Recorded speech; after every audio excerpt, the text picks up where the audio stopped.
Hello, my name is Stacy Wolf. I'm a professor of theater at Princeton University. Today I'm going to be talking about Beyond Broadway, the pleasure and promise of musical theater across America. When I say musical theater, what images come to mind? New York City, the bright lights of Broadway, Times Square, maybe, or maybe not. Maybe you think of your high school musical, or a show you did at summer camp, or a community theater production you saw. Broadway is the birthplace and the brand, but the lifeblood of musical theater is in local and amateur venues across the country. That is high schools, outdoor summer theaters and community theaters, summer camps, after-school programs, dinner theaters, and more. Were it not for local musical theater, in fact, there would be no Broadway musicals. Why? First, there would be no Broadway artists, as virtually every professional actor, director, choreographer, and designer began in a high school musical, a summer camp show, or a community theater production in their hometown. Second, there would be no Broadway audiences, because a vast number of spectators go to see musicals on Broadway that they already know from seeing or performing in them at home. Third, there would be no Broadway repertoire, because licensing companies earn 50% of their gross from amateur productions. Even a musical that fails financially on Broadway, which 80% do, can make back its investment through years of local productions at community theaters and high schools. Starting in 2012, I went on a 7-year road trip, traveling across America to see musical theater. I was curious to understand how musical theater works locally and as part of a national ecosystem. I wanted to know where and how musicals happen, why people participate, and why they go to see musicals in their towns. Why does musical theater, this slow, complexly collaborative, face-to-face artistic activity, continue to thrive in our culture of big data and screens and distractedness? How is it a meaningful activity for kids and adults alike? For the next 35 minutes, I want to share with you some of the places I visited, 9 to be exact, and the people I met, the productions I saw, and the lessons I learned. I learned not just how local musicals sustain Broadway, but how local musicals sustain the local. In other words, local musical theater contributes to a community's arts scene, and it also contributes to a community's overall well-being. So let's go. I started my journey in New York City, visiting the busy offices of Music Theater International, the largest licensing company in the world. Licensors oversee the rights to a show on behalf of the creators. They publish and distribute scripts and scores, enabling any theater to do a show while protecting the copyright. At MTI, a team of 20 people each handle 100 phone calls and many more email queries a day. They deal with licensing requests and also answer questions such as, what's a great show for a cast of mostly girls? And how do I make the carpet fly in Aladdin? MTI was founded in 1952, but in the past 25 years, the business has transformed local productions. First, MTI produces a whole host of ancillary materials, such as scenic projection backdrops, which can replace painted flats, and digitized accompaniment tracks, which can include a show's entire orchestration or only certain instruments to supplement what a local orchestra can play live. For example, many public high schools host marching bands in which students play brass and woodwinds and some percussion, and these same students frequently play in the orchestra for the school musical. Some smaller schools, like the one I visited in Sabina, Ohio, lack a string program. When they did Into the Woods, Sam, the music teacher, solved this problem by budgeting $1,400, which was a large amount for this school's budget, to rent tracks and to fill in the violin and cello and bass. These products, as well as increasingly robust websites, support musical theater production at every level. The licensor's most significant activity has been the development of the Broadway Junior catalog. As the story goes, in 1996, Stephen Sondheim and Arthur Lawrence walked into the office of Freddie Gershon, then the president of MTI. They were worried that musical theater was dying, that young people didn't know their shows and weren't doing their shows. They also might have been concerned about declining royalties. Gershon had an idea. He said, "Let's adapt your shows for kids. We'll cut them to an hour. And let's start with Into the Woods. The first act ends with Happily Ever After, and so the story makes sense." Sondheim agreed, and the first junior show was born. And because of Sondheim's influence in the theater world, other creators signed on for adaptations. Annie Jr., Fiddler on the Roof Jr. were up next, launching an entire industry of one-hour versions of classic musicals designed to be performed by kids. The junior shows are built to fit into a school day, both rehearsals and performances. The vocal parts are transposed to keys appropriate for young voices, and the songs are shorter. Violence is toned down, though heterosexual romance, so central in musical theater, remains. Just as important, when a school licenses a Broadway junior show for a cost of around $500 depending on the show, they also receive a show kit. This is a step-by-step guide to producing musical theater, from how to run auditions, to casting advice, to creating a rehearsal schedule, to building costumes and sets inexpensively. These guides mean that even a fourth-grade teacher who has never done a play can produce and direct one in their school. By 2018, school productions accounted for almost 25% of licensing companies' income. MTI has licensed more than 100,000 productions, and they calculate that 5 million students have participated in a Broadway junior show. The creation of the juniors has expanded the presence of musical theater in middle and elementary schools beyond all imagination. And now we'll see where and how. From New York City, I traveled to Atlanta, Georgia, to the Junior Theater Festival, or JTF. Since 2003, more than 4,000 middle school-aged children and their teachers and directors have gathered each January during Martin Luther King Jr. weekend to celebrate musical theater at JTF. Produced by MTI, Playbill, and iTheatrics, which is the company that makes the Broadway junior shows, the convention features 90 school or community groups who present a 15-minute segment from a Broadway junior show, which they rehearsed or performed at home, for immediate feedback from professional artist adjudicators.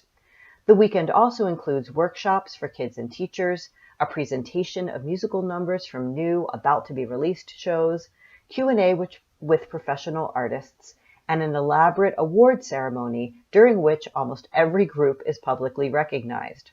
Oh, and there's a dance party for the kids.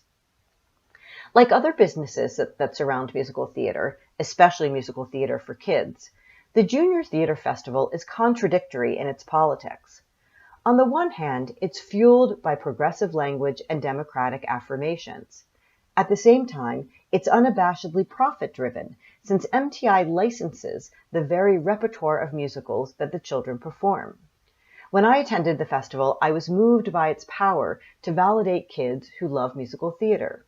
But I also noticed the excessive attention given to boys. Girls outnumbered boys 10-1, but at every all-conference gathering, the adults praised the boys who were there. I would have loved to see this gathering as an occasion to celebrate girls. Obvious class differences were impossible to miss, too. Some kids come from wealthy public schools or performing arts academies, and others hold bake sales all year long to be able to afford transportation, accommodation, and registration. But most of all, I was glad to see all kinds of kids there. The JTF experience, in all its loud, big, and hectic over-the-top glory, made me curious to look more closely at after-school programs and the adults who run them. In San Anselmo, California, I found Marilyn Izdebski, who epitomizes a figure I call the Backstage Diva. She is the female musical theater director who runs pay-to-play programs and directs several shows a year, and someone like her can be found in most American towns. Maybe you're thinking about your own Backstage Diva right now. She's a larger-than-life persona, here pictured with her dog Bobby, and a disciplined leader and powerful mentor who, though invisible in theater history, teaches kids to sing and dance and act and shapes them into triple threat performers. She also helps them to grow up. Marilyn casts any kid, any child who comes through the door, whether their parents pay or they're on scholarship. She started her business in 1978, and over her 40-year career of directing 6 shows a year, each with a cast of 60 to 100, Marilyn estimates that she's worked with more than 10,000 kids. She directed Guys and Dolls 7 times, Annie 6 times, and Evita 4 times, for which she always cast a total of 6 girls as Ava, 3 at different ages, then double cast the whole show. When she directed Gypsy, Marilyn didn't change the script, but she did enhance a few of the musical numbers to include more kids. For example, the show opens with an audition scene. This is where Baby June sings Let Me Entertain You. In Marilyn's production before that song, 60 kids of various shapes and sizes performed the overture, elaborately choreographed. In the script, it's a 30-second scene. In Marilyn's production, it clocked in at 8 minutes, but every child was on stage during the show's opening.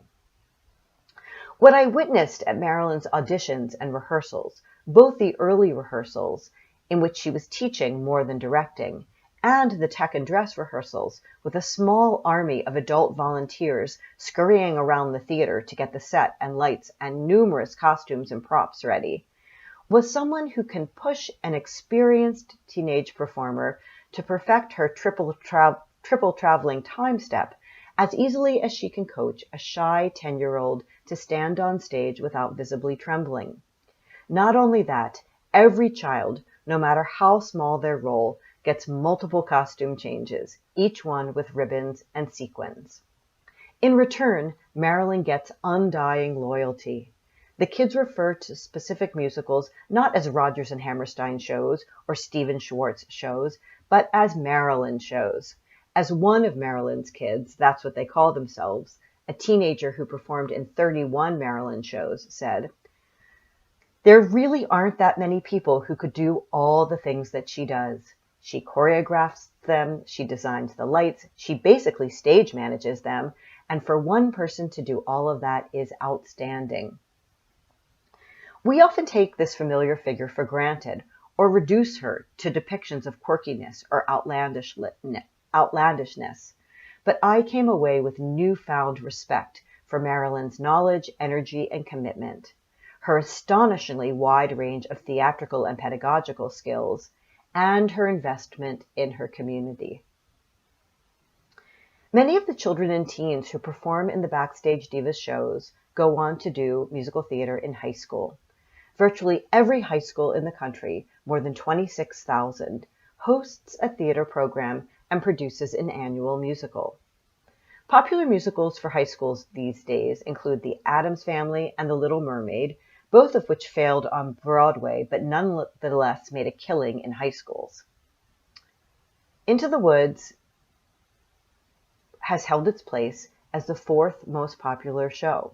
I saw productions of this musical in Baltimore, San Francisco, and Palo Alto, and Mill Valley, California, as well as 3 public schools in the Midwest. High schoolers who participate in musical theater benefit, whether they're on stage or behind the scenes as stage managers, set builders, or lightboard operators. They gain confidence, solidify their identities, and find community among their peers. At some schools, like Belleville High School in Michigan, an amorphous group of 60 kids, which is around 4% of the school's population, forms a clan of self-named theater geeks. But at Wilmington High School in Sabina, Ohio, a full third of the students are involved in the production in some way. The 2 rural schools I visited lack a theater space, so they perform in historic civic auditoriums, and the show is an annual event that everyone in the community attends. At all of the high schools I visited, the teachers said they chose Into the Woods, an admittedly difficult show musically, because they thought the students were up to it. The students I met everywhere sang well. They were also impressively thoughtful and articulate about the musical's relevance in their town. In Worthington, Minnesota, for example, starting in 2000, a huge influx of Latino and Karen immigrants shifted the town's demographics to make it the most racially diverse region in Minnesota outside of the Twin Cities. But tensions still exist between white farm families who've lived there for generations and newer arrivals who are people of color. Stage manager Charlotte, herself from a farm family, said, "The giant represents a force bigger than us. That means our differences. So we have to come together and overcome it." In Sabina, Ohio, no one I met talked about immigration, but rather about poverty, about the opioid crisis, and about the loss of 10,000 jobs when a nearby DHL hub closed. Harper, who played the narrator, told me that the second act is life. The woods is life. You have to go out there, stand up for yourself. High school musicals can become a flashpoint for community values. Typically, these conflicts pit the liberal theater teacher and the students against a conservative school board or superintendent. Canceled productions include, for example, Sweeney Todd, which some find too violent, Les Mis, which uses guns, Rent, which presents gay characters in a positive light. There can be other struggles too. Cherry Hill High School in New Jersey tried to perform Ragtime but cut the N-word, which breaks the licensing agreement. For a production of The Hunchback of Notre Dame in Ithaca, the director cast a white girl as Esmeralda, the Roma, which led to protests and ultimately canceled the show. These and other stories attest to the power of high school musicals in a community. At high schools, I also learned about the remarkable array of acting techniques used by young performers. Anthony, who played the baker in Belleville High School's production, explained that he started by identifying similarities between the character and himself. But his key tool for character development was YouTube. He explained, "I watched the Broadway show to see how he did it. I watched the 2002 revival to see how their actor did it. I watched some school versions to see how their bakers were doing it, and definitely took some ideas and planted them with my own experience." Anthony's description of his process was repeated by almost every student I met. They all watched many different versions of productions and borrowed physicality and gestures, vocal inflections, and comic timing from the performances they liked. And each felt the work a kind of imitative bricolage to be entirely creative and individual. Each felt ownership over their role. In this way, students unconsciously engage in serious performance analysis. They are active agents in their own training, incorporating technology and using it to their own ends. For some people, graduating from high school is the end of their musical theater career, but others continue to do theater as a part of a community theater. Community theaters began in the U.S. in the early 20th century to promote patriotism and to instill civic pride through performance. There are now more than 7,000 community theaters across the country. I spent a lot of time at my local community theater, the Kelsey Theater, observing auditions and rehearsals, going to board and production meetings, interviewing people, and of course, seeing shows like Little Shop of Horrors, Next to Normal, Pippin, and The Secret Garden. What did I learn? First, the assumed binary between work and leisure is a fiction. Those who do community theater have day jobs in an office, at a store, at school, or at home, and then they go to the theater in the evenings and weekends to work, but differently. They engage in what sociologist Robert Stebbins calls serious leisure. One study showed that community theater artists calibrate their energy to give it all to a show, knowing that after several months of rehearsal and performance, they'll return to their other life. People do community theater for a variety of reasons. As Kairos, an actor or director who's always doing a show, said, "It's a release. We work 9 to 5, and then we have a choice. Go home and watch TV, or take the opportunity to be someone else and do something. And a live audience, nothing beats it." Some do it for artistic opportunities they wouldn't otherwise get, like the many Latinx actors who auditioned for In the Heights. Some seek community, or as one producer put it, ready-made friends or forced camaraderie. Some people do it to get away from their families, and some because their whole families participate. It's not unusual for someone to be hanging around just waiting for a relative to finish rehearsal and suddenly find themselves charged with a responsibility and soon deeply involved. In fact, community theater is a rare intergenerational space in our culture where you might see a 6-year-old and a 60-year-old in the same show. There are two types of people at community theater, as John, a frequent actor and director, told me, bees or butterflies. The bees stick around and keep the theater running, and the butterflies do one show and fly away. In the many hours I spent observing rehearsals, from the first read-through to tack and dress, I was impressed with each actor's unerringly upbeat and mostly calm energy. As Frank, a frequent director, told me, people are volunteering their time, so you have to make it a positive experience for them. One occasion stands out. At a rehearsal for Into the Woods, Into the Woods is big these days, Kairos, who was directing the show, started with what he hoped would be a quick review of the last song in Act 1, Ever After. The performer's first attempt at the long and complicated ensemble number was a disaster. Everyone bumped into each other, no one remembered to sing, and the actors all looked at each other accusingly. Kairos adjusted the spacing and told them, "There won't be collisions if everyone moves with confidence. If you hesitate, you'll crash." Mike, the musical director who sat at the piano, added, "And please sing," and everyone grinned sheepishly. They tried it again. Then Kairos had them start on the other foot, and again. After 15 minutes of working on the number, Kairos said cheerfully, "Okay, everybody, take 5." And as the actors dashed out to the bathroom or to check their phones, he opened his diagram-laden notebook to turn over a fresh page. Without missing a beat or revealing any anxiety whatsoever, he re-choreographed the number. When everyone came back from break, he replaced the movement of the entire song with simpler steps, though he never said that the new choreography was easier. Everyone learned it quickly, and it worked. In addition to the thousands of year-round community theaters across the country, many cities also support outdoor musicals, typically in unique and beautiful natural settings.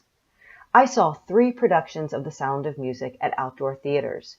The surrounding nature enhanced the show, and each version reflected the local culture, from casting to dealing with the weather to the various rituals that attend each venue. The Mountain Play in Marin County, California, has produced one show each spring since 1913 in an amphitheater that seats almost 4,000 people on the top of Mount Tamalpais. It's an all-day affair, starting with getting on a school bus at the Mount Tam High School, carrying your stocked picnic basket, hat, and sunscreen, and many layers of clothing in tow. For 45 minutes, you ride up a winding road, and at the top of the mountain, you arrive at an amphitheater with an impossibly breathtaking view, a stage with a ridiculously wide proscenium, a production with real vehicles and live animals, and weather that can be sunny and hot and drizzly and cold. At the Zilker Summer Theater in Austin, Texas, which was established in 1959, they offer a free annual musical on a hillside, and it attracts thousands of spectators, many of whom would not otherwise ever see a play. In the late afternoon, you lay down your blanket on the hill above Barton Springs Pool, not far from the city's downtown. You'll maybe go swimming or get something to eat at the snack bar, and the show starts at dusk, when the temperature might drop to a balmy 85 degrees. The Open Air Theater in Washington Crossing State Park in New Jersey, which opened in 1964, presents 13 shows each summer to more than 18,000 spectators. There, you'll sit in a concrete-built theater in a natural dell surrounded by tall trees. You'll get bitten by mosquitoes even as you see the lines of planes getting ready to land at Newark Airport 60 miles away. Going to each of these places is a beloved local ritual, and seeing the show is just part of it.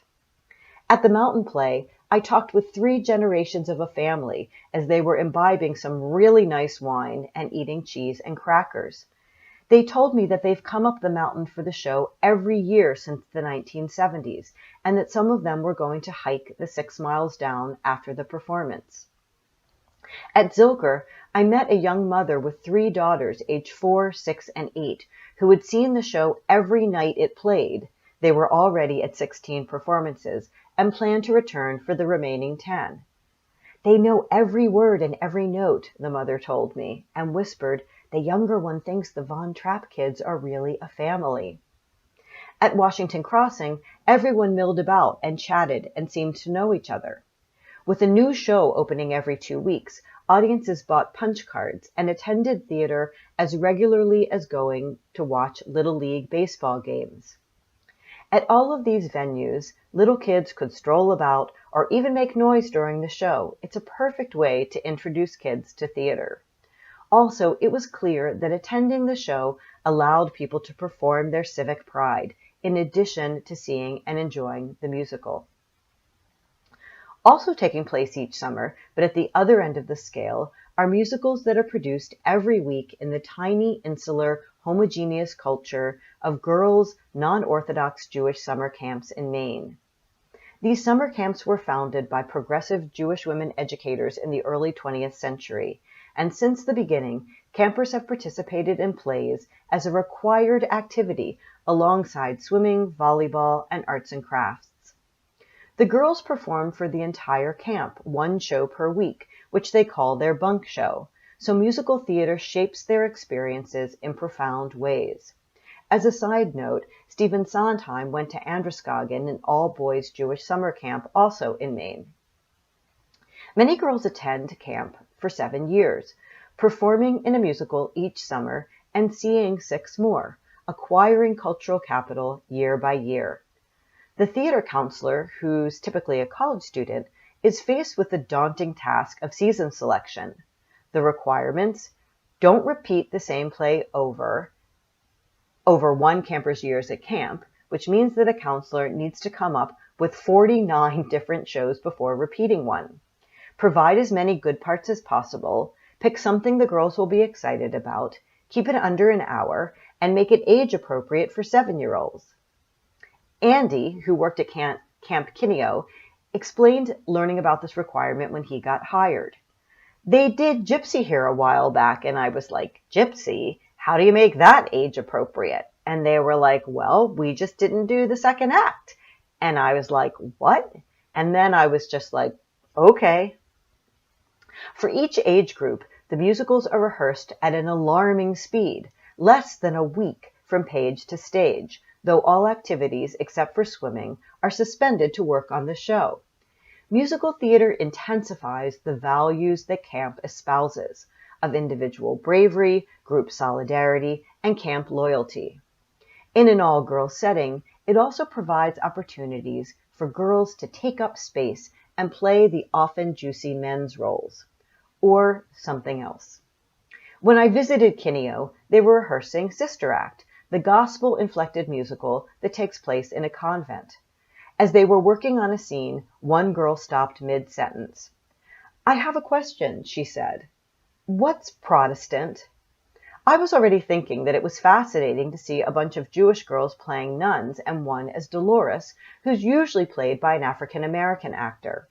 This moment, though, foregrounded the insularity of this community. No one giggled or rolled her eyes. Instead, a quick lesson in religion ensued, mostly narrated with great gentleness and tact by 24-year-old Tessa, the choreographer, who was the oldest grown-up there. And the rehearsal continued. Likely, that camper and many others in the group lived in a predominantly Jewish area or simply had not been exposed to other religions.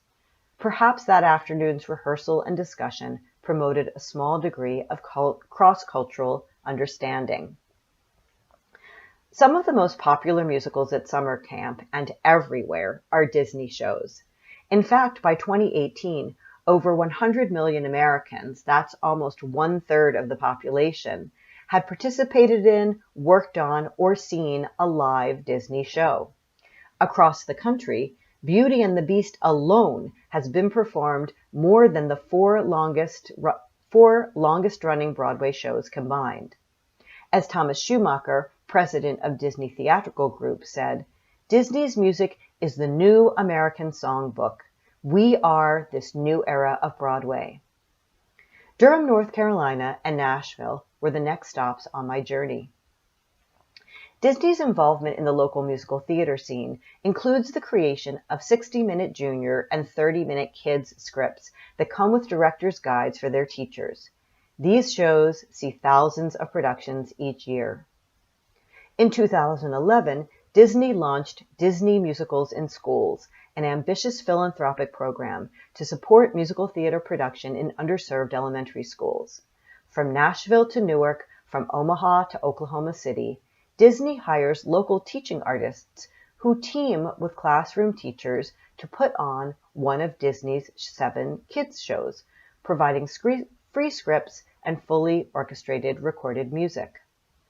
At the end of the school year, all of the kids and their teachers troop off to each city's local performing arts center, where they perform a song from their show as their professional debut. Over the past 9 years, Disney Musicals in Schools has expanded to 388 schools in 26 cities, with more than 43,000 students and over 1,000 teachers participating. Their aim: to seed musical theater production in every elementary school in the U.S. To me, this agenda, a balance of profit-seeking corporate interests and philanthropic grassroots artistic activism, is complicated. On the one hand, Disney is a colonizer of young minds and bodies. Its representations are formative for kids. Though the repertoire will change when new properties like Mulan and Frozen are adapted, most of Disney's current shows only offer stereotypical roles for girls like Cinderella, and they perpetuate racial stereotypes such as the hyenas in The Lion King and the Orientalized characters in Aladdin. On the other hand, Disney's tested and retested product guarantees a successful production. Their guides enable any teacher, even someone with no theater experience at all, to put on a terrific show. Studies have proven that participation in musical theater strengthens reading, improves attention, and that children are more likely to attend and to stay in school when they can be in a show. Just as important, Disney is increasing racial and socioeconomic diversity in musical theater production through this program, starting with kids, and that is where change will happen. Disney has at once increased its revenue and become an instigator of social change and youth empowerment through musical theater. For my final stop on this journey that really I didn't want to end, I went to a venue that many people think died years ago: dinner theaters. This hybrid of a restaurant and a theater was hugely popular in the 1970s. Typically run by businessmen who were usually not theater people, dinner theaters brought culture to the suburbs, offering their customers a one-stop experience: drinks, dinner, and a show, often followed by dancing. What made dinner theater successful in the 1970s is the same as today: good value and ample parking. In their heyday, there were more than 250 dinner theaters across America. Today, a handful exist, including 4 operations in Colorado along Interstate 25 and the Front Range, within an hour's drive. They both compete with and support one another, and each has a different identity in the region. The Candlelight Dinner Playhouse, newly built in 2008, does big, glossy musicals. I saw Kiss Me Kate there. The Midtown Art Center does edgy new shows. I saw Fun Home there. Jesters is essentially a community theater with food. I saw a large cast production of Joseph and the Amazing Technicolor Dreamcoat after being served dinner by one of the actors who was the son of the director who owns the theater with his wife, who is the musical director, and the couple also lives there, literally. BDT Stage in Boulder has been around since 1977. It's a smaller venue that does a range of shows, including more intimate productions, such as the show I saw, Always Patsy Cline. What matters about dinner theaters is that local artists can make a living by performing at a dinner theater and waiting tables. Allie King, the star of Patsy Cline, who's worked there for 20 years, told me, "We can buy a house and have a family here. We don't know if we will be cast in every show, but there is enough work to go around." As for acting and waiting tables at once, Allie thrives on the unusual dynamic. As she told me, "I love it because I get to establish an actual relationship with the audience." So after this coast-to-coast 7-year adventure, what can I say about local musical theater now? I'll offer 4 brief concluding thoughts. First, big business. Licensors like MTI and corporations like Disney are major players in musical theater production and affect what happens at even the smallest local venues. Second, technology intensifies engagement. YouTube and bootleg productions provide access to and knowledge of a show you're unable to see live. This accessibility means that creative teams have to navigate previous productions, either by imitating them, contradicting them, or trying to ignore them. Also, these online performances make people want to see live theater even more. Third, musical theater creates and benefits community. Some sociologists bemoan what they see as a lack of civic engagement in our culture. But musical theater contradicts that observation. Musical theater participation forms community, and audiences feel connected to where they live by seeing local shows. Finally, musical theater performance is pretty much everywhere, in rural and urban areas, in big cities and small towns, from coast to coast and beyond. The musical theater repertoire is national, but each production, from The Sound of Music to Little Shop of Horrors to Annie, there's always Annie, takes on the dialect, style, and culture of the local context. And, as I hope I've shown, musical theater's continued popularity and vibrancy attest to the pleasure and promise of musical theater beyond Broadway. Thank you so much for joining me.